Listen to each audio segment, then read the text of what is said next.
Grossi Posse Packer Nation. Welcome to another episode of Packast, the podcast where you don't have to be a Packers fan, but it sure does help. I'm your host, Tom Grossi, and after an incredible Week 1 win against the Chicago Bears, the Green Bay Packers look at their next target, and that is the reigning, defending NFC North champs, which I may have just puked in my mouth just a tiny bit saying that, but it looks like we're heading to the Minnesota Vikings in Week 2. And so because of that, we will be, of course, bringing on a Vikings fan. And today, I got a good friend of the channel, and that is our Vikings fan, Adam. Adam, thanks for being with us. How you doing, man?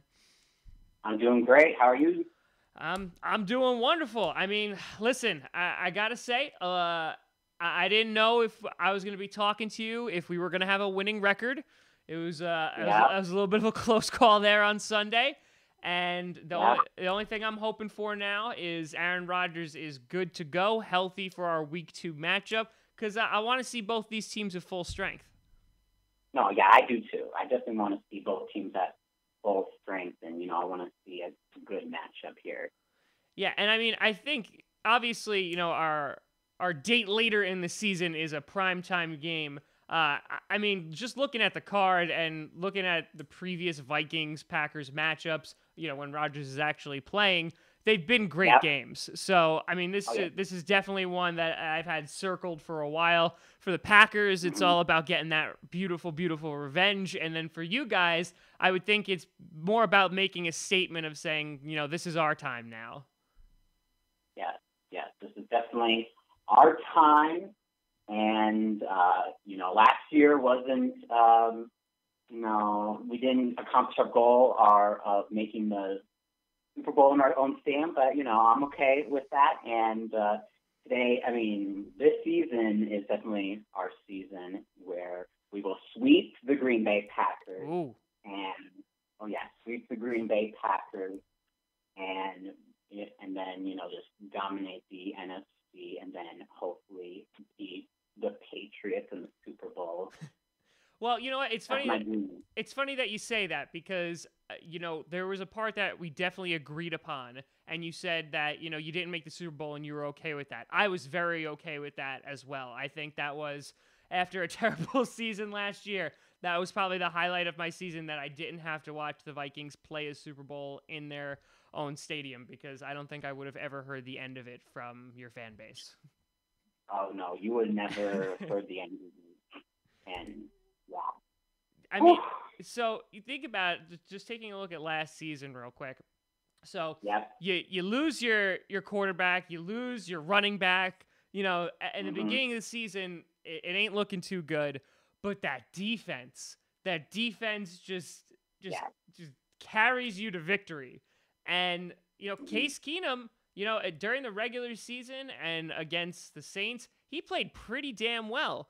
I mean, so for you, when you win the North last year, you're in the playoffs. How confident are you going into Philadelphia that you guys are going to go to a Super Bowl? Well, I mean, you have to feel very confident because the week before with Nick Foles against the Falcons, he looked atrocious. So I was thinking going into the NFC Championship game that we were just going to blow the Eagles out. And, a blowout did happen. Not the one I wanted, but, we were looking good, 1-7-0 in an NFC Championship game, and then Case Keenum just, after that interception for a touchdown, it all went downhill from there. And I think now that we have Kirk Cousins, that is going to help if we're ever in that situation again.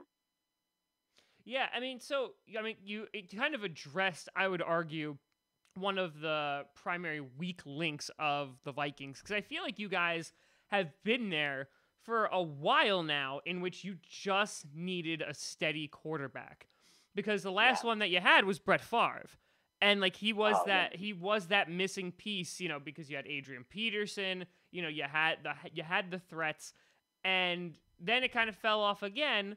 You built the defense up through the draft, and now, you got what you hope to be your franchise quarterback for a ton of money, but if he winds up panning out, I mean, it's definitely a win in your guys' favor. And I would think, just from a Vikings standpoint, this has to be the most excited your fan base has been in quite some time. Oh, definitely. This is quite exciting. I mean, I really think this is Super Bowl or bust right now. I think nothing less of at least going to the Super Bowl would be a disappointment, in my opinion. Oh, some lofty expectations. But I mean, you're looking at, the weak links on the Vikings from last season. I would argue your offensive line was one of those weak links. Obviously the quarterback situation, but you had guys like Diggs and Thielen who emerged as top wide receivers. Obviously you had the defense locked down. So addressing the Kirk Cousins or the quarterback situation with Kirk Cousins, now that you have him, is the offensive line still giving you any pause? Well, when I watched that game against San Francisco, there were some times where, Kirk Cousins definitely did not have enough time. And, and I think that's definitely going to be a weak point of ours where if the offensive line doesn't hold enough, then Kirk Cousins won't have enough time, and then our offense will just lie flat on their face. So, yeah. Because, I mean, you're talking about the 49ers game, and again, your defense was disgustingly good. Like, they with the turnovers, with the sacks, Jimmy G got humbled real quick, coming in, riding on his undefeated streak, and you shut that down almost immediately. However, I do, and you had the nice hookup to guys like Diggs. The one thing I did notice, though, while watching that game is I don't, maybe it's just me, and please correct me if I'm wrong. I didn't really see the explosiveness of the offense. Now, Dalvin Cook, had a pretty good day, obviously coming off a major injury. But, were you expecting to put up a little bit more when it came to, points-wise offensively against the 49ers? I mean, I wouldn't say really. I mean, defense always comes first, in my opinion. I never really thought of the Vikings offense as a very explosive team.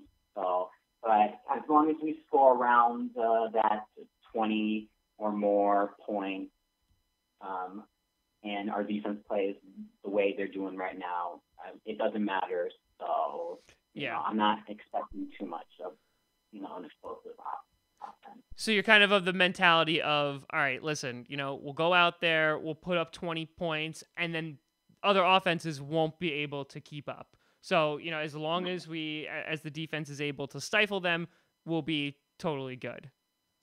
Yeah, we'll be totally good. I mean, we can, it's going to be hard next week, to hold Aaron Rodgers to 20 or less points, but, we'll find a way. Well, it also obviously depends on Aaron Rodgers' health as well, which, for every Packers fan is just the recurring nightmare of, oh God, did we lose him again? And while he was really confident after the postgame saying that he was going to play, they're going to be running tests. Apparently they're going to reveal on Wednesday what the diagnosis is. So we hope that everything's okay with Aaron Rodgers because, again, we want to meet at full strength. But if Rodgers is playing, I mean, you look at the Sunday night game against the Bears, and that is an improved defense. I would not put them on the level as the Vikings, but they are a much improved defense. So you see what Aaron Rodgers is able to do with one leg and literally, come back and score 20 points. So that being said, for the biggest threat to the Vikings in the NFC, do you think it's the Packers? You know what? Yeah, I'll probably say the Packers, just because of Aaron Rodgers. Without Aaron Rodgers, and I could be saying that a whole lot of other teams, but definitely, as long as you have number 12 on your team, they're always going to be a tough challenge. Yes, which is a blessing and a curse. It's a blessing when he's healthy, and it's a curse because if he goes down, our entire season is over, as demonstrated last year. So, there's that. But yeah, I think with the way that Aaron Rodgers is playing, I think he's also. I can't see him not wanting to play real bad against the Vikings next week. He wants his revenge against, Anthony Barr. So you gotta think he's definitely ready for that. And so, oh yeah, you take a look at the team that Minnesota it has been building over the past few years. How long have you been a fan of the Vikings for? Well, I've been a fan since 2009. Okay. I know that's just coincidental that was when Brett Favre joined the team, but that had a lot of influence of me starting watching football and all that. And my favorite player growing up was Adrian Peterson, and seeing the way he runs, and it wasn't. I mean, I was pretty much like influenced, to watch Vikings football because of friends. It wasn't really family. My family, my parents don't really watch football, so it was mostly just friends and the hype around Brett Favre coming to team really wanted me to start watching the Vikings. And yeah, the first year I watched the Vikings, it was the closest they ever were to making the Super Bowl, and now it's just all the disappointments, whether it be Favre across the middle or Blair Walsh miss. Yep. Or just the blowout against Philadelphia. I'm still hanging in there. This is gonna be my 10th year of watching the Vikings, so yeah. Yeah, so like you've kind of gone on the roller coaster of emotions that is being a Vikings fan, coming like so close, and then no. I mean, I hear you. So it's your friends that steered you in the wrong direction. I just want to be clear. So your family, great people, they're wonderful. If anything, they probably like the Green Bay Packers. But all right, so we just need to change the friend group, and then we'll be all set. Because I think what I'm hearing is that the reason you became a Vikings fan was because of a former Packers player. Listen, I think there's room for growth there. Oh, yeah. No, not so much. Not so much. All right, respectable. We're definitely respectable. So, you guys looking ahead, there's obviously a ton of expectations for your team this season. If you're taking a look ahead of like where you see the season playing out, obviously your expectations and your hope is that you're going to a Super Bowl and hopefully winning in your eyes. So, how do you see like the season playing out? Who do you see as the toughest opponents on the schedule? Where do you see some potential losses coming from? Kind of break that down for me. Oh, if I look at the schedule, definitely always Green Bay. Definitely next week because it's in Lambeau. I see the Patriots as a tough opponent. I'm actually going to the game against the Patriots in Foxborough. Oh, nice. Yeah, that's gonna be exciting, but also terrifying to be around a lot of angry Patriots fans. So, yeah. What else? Definitely the New Orleans Saints because they want their revenge. But after what I saw first week, I'm not 100% sure anymore how tough that's going to be since Ryan Fitzpatrick just decimated, just really numbered to the Saints. So. Yeah, you always have to worry about the Saints' offense, but their defense is just butter. It's just so bad. Oh yeah, definitely. And then probably the Rams. Yeah. With Gurley and then their defense turned on. Yeah, I'm really curious to see kind of how it shapes up for the Rams because they're another team that is being hyped up to the moon right now, and they are. I would say they're definitely early Super Bowl contenders, but I'm kind of waiting to see if Jared Goff is for real. Obviously, Gurley is a phenomenal player. Obviously, they have a lot of key defensive components like Sue and Aaron Donald. They have there's cornerbacks, but Yeah. the verdict isn't completely. The jury isn't out for me completely yet on the Rams and if they're going to be able to succeed. And when it comes to the Eagles, I mean, is that something that's a little bit concerning? Well, I mean, I'm not 100% sure yet, especially with their quarterback situation. Yeah. Not knowing when Carson Wentz is going to come back, and Nick Foles. I can't base the Eagles off of 1 week. And even though they played terrible, they're still a threat because of how bad they beat us last year. So I'm still going to consider them a threat. Yeah. Yeah. Yeah, I mean, I think there's definitely, for the NFC, I think it is definitely more competitive and wide open than the AFC. And there are some serious contenders in this conference. And you can see, I mean, you look at the NFC North alone, and you have 3 playoff contenders potentially. And I'm swapping out like the Lions and the Bears, depending on if Trubisky can pick it up a little bit. But, I mean, you have the NFC South where, while the Saints, again, their defense isn't that great, you have the Falcons who knows what's going to happen with them. You have the Panthers, and then you have the Rams over there in the West. So you definitely have some top teams here. And, it's going to be interesting because I think there's potential that depending on who wins the NFC North, the second place team might not make the playoffs, even if they have a winning record, considering how wide open everything else is.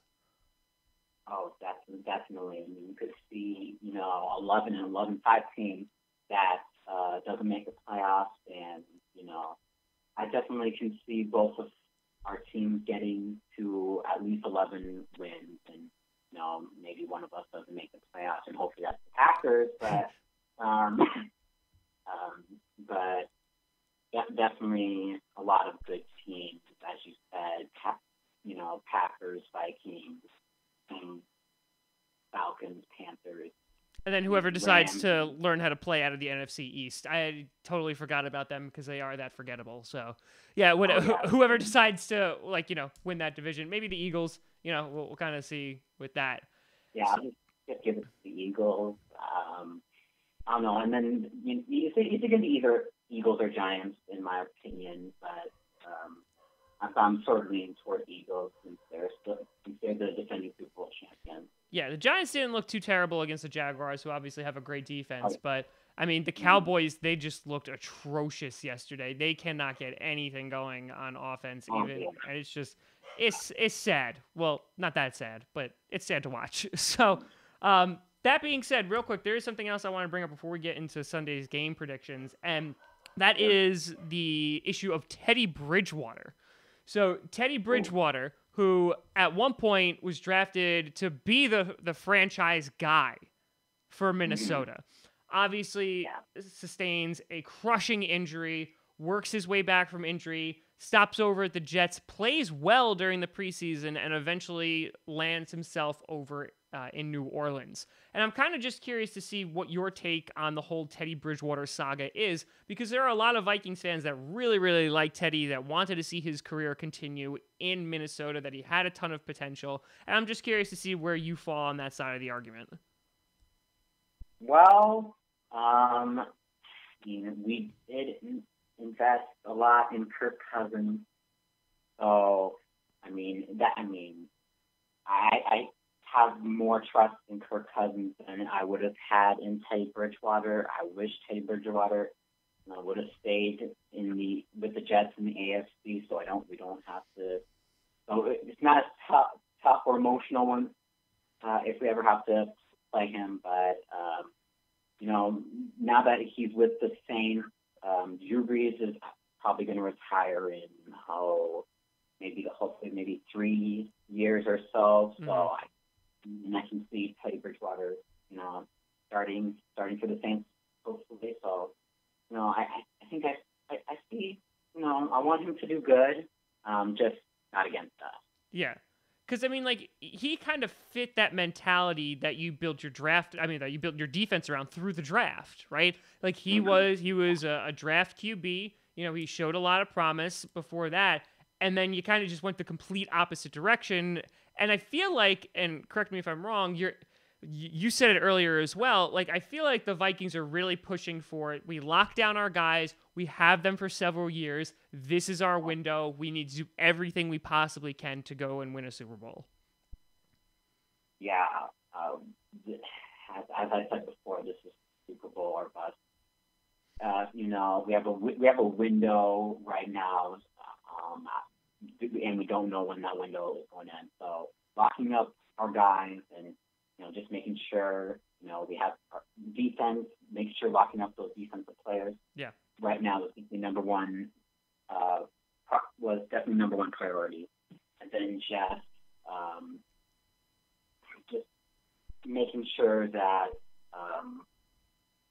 we can build on offense, because that's where we're struggling right now. And I was hoping that, during the off season we would, build on the offensive line, but we're sort of running out of cap. I don't know how we're doing on cap space. That Kirk Cousins deal. So that guaranteed money. That could be put in the butt. So yeah. Well, yeah. I mean, like you look at the Broncos, and it's one of those things of like they threw a ton of. I'm not saying you guys are the Broncos, but like you throw a ton of money at free agents, these big names, and like you did with Kirk Cousins. And like they went for it, they went to Super Bowls, lost against the Seahawks, and then they win a Super Bowl against the Panthers. So like for them, you argue, was it worth it or not? And I'm curious to see how you feel about that. So you throw a whole bunch of money at Kirk Cousins. If that means, and of course it's a big if that means that you win a Super Bowl within these next 3 years, and then you kind of have to go back to rebuilding mode because you can't afford all these guys, would it be worth it just to get that Super Bowl title? That is a very tough question, but I would have to say yes. Okay. Just because we haven't won a Super Bowl. If like, another team who has won a Super Bowl did that, I wouldn't say, it wouldn't be worth it. But since the Vikings have not won a Super Bowl yet, we're pretty much in desperation mode. So I'll take whatever. Yeah. You're like, I will settle for 10 years of mediocrity just so I can say we won a Super Bowl, and I never have to hear a 0 rings or 0 trophies joke ever again. Yeah. Yeah. That is fair enough. That is fair enough. I get that. I completely get that. So looking ahead to this Sunday, assuming that Aaron Rodgers is going to be playing, hopefully he's able to be mobile, because he wasn't able to move around in the second half of the game, and that's going to be a problem. If he's not mobile, obviously that's going to be an issue against this Vikings defense. But how do you see this game sorting itself out on Monday or Sunday? Well, I see this as being a very competitive and very close game. Definitely, the home crowd's going to be behind Aaron Rodgers and that Packers team.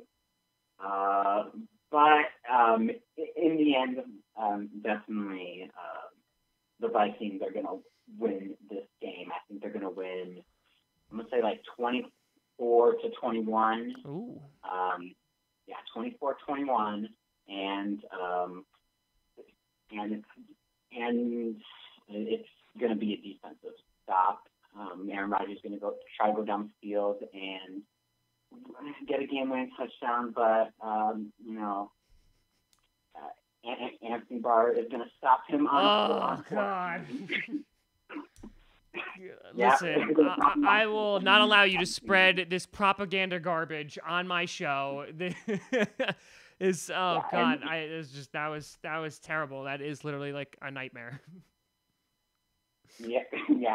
And Aaron Rodgers is only on one leg, and when you back to back, you have Mac, and now next week you have Barr. So all right.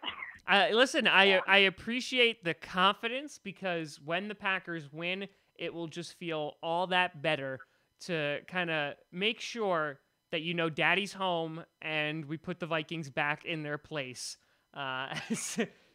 sitting right beneath the Green Bay Packers. Unless Aaron Rodgers isn't playing, then I take back everything I said, and good job on the win next week. But we will see about that. But Adam, it has been phenomenal talking to you. I would wish you luck for the rest of the season, but I don't think either of us are gonna wish each other luck, considering I think we got one of the most vicious rivals in the NFL at this current time. But where can people find you to get even more you? Oh, you can go over to my YouTube channel. I post some videos, Vikings-related videos there. So you can check me out there. Okay, what's the YouTube channel called? It's Minnesota Vikings Man 28. You might have seen me if you're down in the comments. I've been a big part of Tom Grossi's comment section for a while. So. This is true. Big supporter. All right, so Minnesota Vikings Man 28. That's where you can find the man. So go check out that YouTube page. And Adam, I hope it's a good game on Sunday. I hope everybody stays healthy. And I hope that by the end of it, I'll be crying tears of joy over the Vikings' dead, rotting corpse. But other than that, it should be a great game. But thank you so much. Are you streaming the game? Oh yes, actually Sunday is my actual birthday, and I will be streaming. Ooh. Oh yes, so I am ready for this birthday present that is a Packers win against the Minnesota Vikings, or I will cry into a glass of vodka. Either one. Listen, we'll get there either way. But yeah. But thank you so much for coming on, man. Greatly appreciated. And we shall talk soon. And, of course, down in the comment section. So go ahead and check out Adam's channel on Minnesota Vikings Man 28. He's always down in the comment section below, building that wonderful community of the Green Bay Packers and Minutes. Look, see, Vikings fan and Packers fans can get along, just not on the Sundays that they play. It happens. You can always find me at TomGrossiComedy.com, TomGrossI Comedy, or Tom Grossi Comedy on the Twitter and the Instagram. You could also pick up a copy of my debut comedy album, Allergic to Fun, which debuted at #1 on Amazon. Adam picked up a copy, said he enjoyed it. I swear, that's not plagiarism. You can ask him himself down in the comments. Allergic to Fun, you get a physical copy at TomGrossiComedy.com, or you can get a digital copy on iTunes or Amazon. Packast, we're on SoundCloud, iTunes, Google Play Music, and, of course, here on YouTube. So like, subscribe, do all that wonderful thing. And this Sunday, oh, baby, should be an awesome game. I'm looking forward to it, hoping for a healthy Aaron Rodgers, and we'll see what happens. But thank you so much for watching. I'm Tom Grossi. And as always, go Pack Go.